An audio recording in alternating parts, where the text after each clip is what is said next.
Welcome to Khyati connects. నేను సిరి. ఆంధ్రప్రదేశ్ రాజకీయాలలో ఎప్పుడూ కాపు సామాజిక వర్గం చుట్టూనే కీలక పరిణామాలు తిరుగుతుంటాయి. ఇప్పుడు మరోసారి గోదావరి జిల్లా వేదికగా, అందులోనూ పవర్ సెంటర్ గా మారిన పిఠాపురం వేదికగా కాపు రాజకీయాలలో సరికొత్త ఈక్వేషన్ తెరపైకి వచ్చింది. ఓవైపు డిప్యూటీ సీఎం పవన్ కళ్యాణ్, మరోవైపు కాపుల ఐకాన్ వంగవీటి రాధ. ఈ ఇద్దరి కాంబినేషన్ ఇప్పుడు ఏపీ పాలిటిక్స్ లో బిగ్గెస్ట్ సెన్సేషన్ గా మారింది. నిన్న మొన్నటి వరకు వంగవీటి రాధ సైలెంట్ గా ఉన్నారు, కానీ ఒక్కసారిగా పిఠాపురంలో ఎంటర్ అయ్యారు. అక్కడ వంగవీటి రంగ విగ్రహాన్ని ఆవిష్కరించారు. అక్కడి వరకు బాగానే ఉంది, కానీ వేదికపై జరిగిన చర్చే ఇప్పుడు రాష్ట్ర వ్యాప్తంగా కాకరేపుతుంది. ఏపీలో కాపుల ఐక్యత చాటాలంటే పవన్ కళ్యాణ్ కు వంగవీటి రాధ అండగా ఉండాలని కొందరు అంటుంటే, లేదు రాధాకే పవన్ కళ్యాణ్ అండగా ఉండాలని టీడీపీ నేతలు చెబుతుండటం ఇప్పుడు పొలిటికల్ సర్కిల్స్ లో హాట్ టాపిక్ గా మారింది.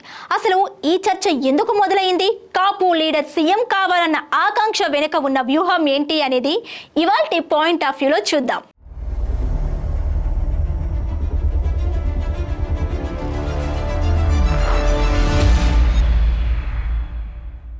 పిఠాపురం నియోజకవర్గం ఏపీ పాలిటిక్స్ కు కేర్ ఆఫ్ అడ్రస్.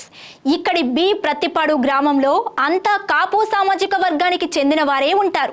సరిగ్గా ఈ ఊళ్ళోనే వంగవీటి మోహనరంగ విగ్రహాన్ని ఆయన తనయుడు వంగవీటి రాధ ఆవిష్కరించారు. ఈ కార్యక్రమానికి భారీ ఎత్తున జనం తరలి వచ్చారు.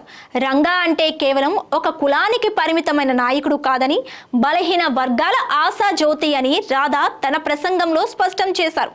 ఎన్నిసార్లు పదవులు అనుభవించామన్నది ముఖ్యం కాదు, పదవిలో ఉన్న కొద్ది కాలంలో ఎన్ని తరాలను ప్రభావితం చేశామని చాటి చెప్పిన నాయకుడు వంగవీటి రంగ.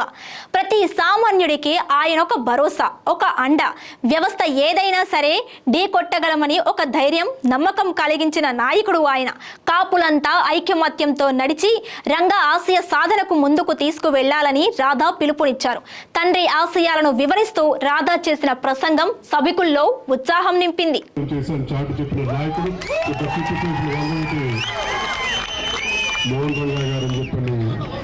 అండగా ఉన్నటువంటి పవన్ కళ్యాణ్ గారికి కూడా రాధా గారు అండగా ఉండాలని నేను ఆశిస్తున్నాను అని ఆమె కుండబద్దలు కొట్టారు. దీనిపై అక్కడే ఉన్న టీడీపీ జిల్లా అధ్యక్షుడు జ్యోతుల నవీన్ వెంటనే స్పందించారు.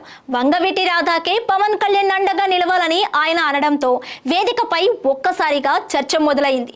దీంతో పరిస్థితి గమనించిన చల్లా లక్ష్మి, ఎవరికి అడిగినప్పటికీ రాధా గారు, పవన్ కళ్యాణ్ గారు ఒకరికొకరు తోడుగా ఉండాలంటూ కాపుల ఐక్యతను చాటాలని సర్ది చెప్పారు. రాధా అండగా ఉండాలంటే ఇంకొకరు రాధాకు పవన్ అండగా ఉండాలంటున్నారు.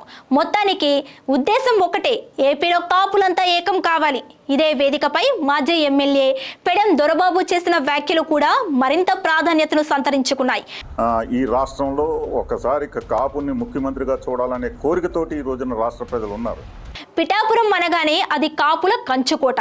ఈ నియోజకవర్గానికి ఇప్పటి వరకు 13 సార్లు ఎన్నికలు జరిగితే ఏకంగా 9 సార్లు కాపులే ఎమ్మెల్యేలుగా గెలిచారు. పవన్ కళ్యాణ్ కూడా ఇక్కడి నుంచే బంపర్ మెజారిటీతో గెలిచారు.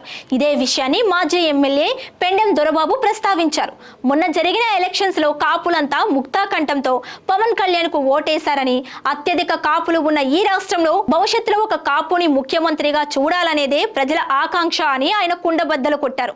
ఇదంతా చూస్తుంటే భవిష్యత్ రాజకీయాల కోసం పిఠాపురం నుంచే కాపు సామాజిక వర్గం ఒక బలమైన మెసేజ్ ఇస్తున్నట్లు పొలిటికల్ అనాలిసిస్టులు విశ్లేషిస్తున్నారు. చూసారుగా, పవన్ కళ్యాణ్, వంగవీటి రాధ ఇద్దరు కాపు సామాజిక వర్గంలో అత్యంత బలమైన ఫాలోయింగ్ ఉన్న నాయకులు.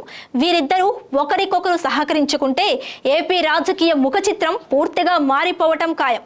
ఇప్పుడు కాపుల కోరిక మేరకు పవన్ కళ్యాణ్ కు రాధా అండగా ఉంటారా, లేక రాధాకే పవన్ అండగా నిలుస్తారా? ఈ కాంబినేషన్ భవిష్యత్తులో ఇంకెన్ని సంచలనాలకు కేంద్ర బిందువు కాబోతుంది అన్నది ఇప్పుడు టాక్ ఆఫ్ ది పిఠాపురంగా కాదు టాక్ ఆఫ్ ది ఏపీగా మారింది.